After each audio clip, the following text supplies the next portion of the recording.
السلام عليكم ورحمة الله وبركاته. ازيكم عاملين ايه؟ هنعمل النهاردة مع بعض عيش بكل سهولة في البيت، وينفع سندوتشات وينفع للأكل العادي. جميل جدا وسهل وهتشوفوا بنفسكم. معايا كمية من الدقيق، حوالي كيلو من الدقيق. طبعا اللي عايز يقلل او يكتر مفيش مشكلة خالص. هحط عليه نص معلقة صغيرة من الملح، وحطيت كيس من الخميرة الفورية. المية اللي معايا دي مية من الحنفية عادي جدا. حطيت الخميرة وحطيت الملح، وهبدأ احط المية واقلب كده العجين لحد ما تتكون عجينة ناعمة كده وطرية.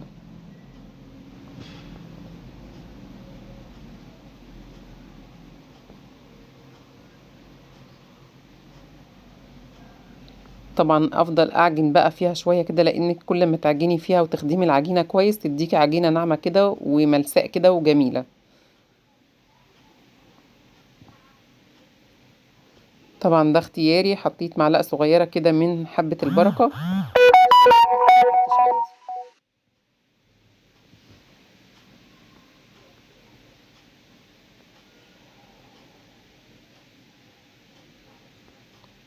فضلت طبعا اعجن فيها لحد لما العجينة بقت قدامكم زي ما انتم شايفين كده.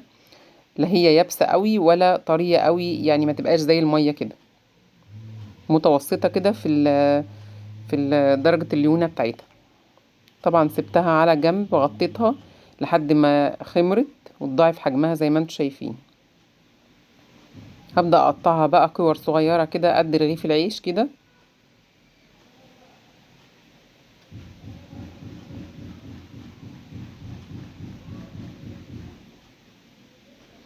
هرش كده صينية بالدقيق وارص عليها العجين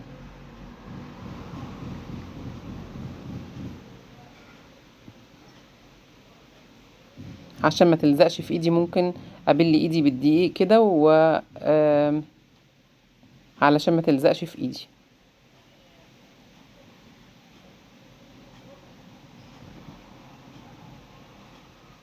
يعني حوالي 35 جرام الواحدة كده، حوالي 35 جرام.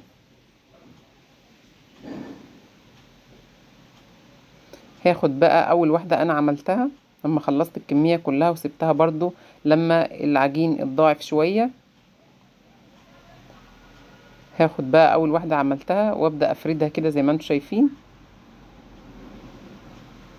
يعني في حجم كده رغيف العيش بالظبط.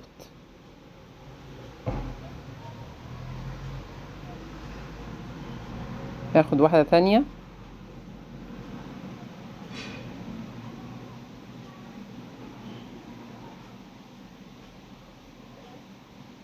سمك كده متوسط، لا هو رقيقة قوي ولا تخينة جدا.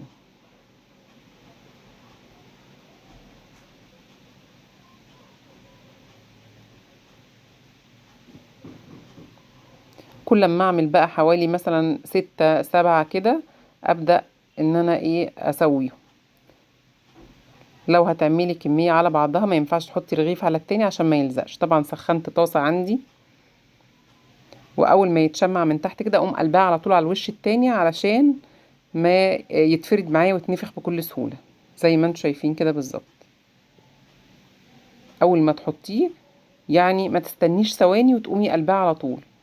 اول ما تحسي ان اللي تحت اتشمعت كده تقومي قلبها على طول قبل حتى ما ياخد اي لون، علشان لو ما عملناش كده مش هيتنفخ.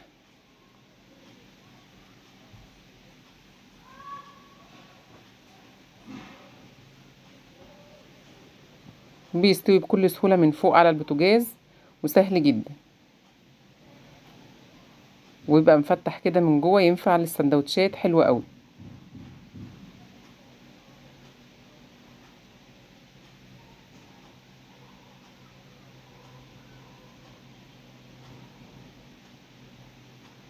طبعا ممكن تحطي طاستين بدل طاسة واحدة علشان الوقت.